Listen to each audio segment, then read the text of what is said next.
اعوذ باللہ من الشیطان اللعین الرجیم بسم اللہ الرحمن الرحیم السلام علیکم یا علی مدد۔ مومنین و مومنات کی خدمت میں اسم اعظم کا بے انتہا مجرب جلالی اور آزمودہ ترین عمل و وظیفہ لے کر آئے ہیں۔ اسم اعظم کے اس خاص ترین ذکر کا ورد و وظیفہ مومنین نے 26 ذی الحج کے پورے دن میں کسی بھی وقت کر لینا ہے، اپنی ناممکن ترین حاجات کی قبولیت کے لیے، بلا و مشکلات، آفات و پریشانیوں کے خاتمے کے لیے۔ خداوند متعال آپ کے ہر مسئلے کو دور کر دے گا، ہر پریشانی کو ختم کر دے گا، ایسے اسباب بنائے گا کہ آپ خود بخود مصیبتوں سے راحتوں کی طرف آتے چلے جائیں گے، زوال سے آپ عروج کی طرف آتے چلے جائیں گے۔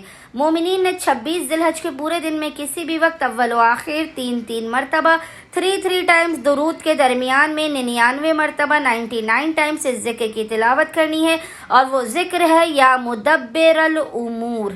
بے انتہا یہ آسان ترین ذکر ہے۔ مومنین نے اپنی ناممکن ترین حاجات کی قبولیت کے لیے، بلا و مشکلات اور پریشانیوں کے خاتمے کے لیے 26 ذی الحج کے پورے دن میں کسی بھی وقت اس ذکر کی تلاوت کرنی ہے۔ خداوند متعال بحق محمد و آل محمد اس ذکر کے صدقے میں آپ کی ہر حاجت قبول کر دے گا، بلا و مصیبتوں اور پریشانیوں کا خاتمہ کر دے گا۔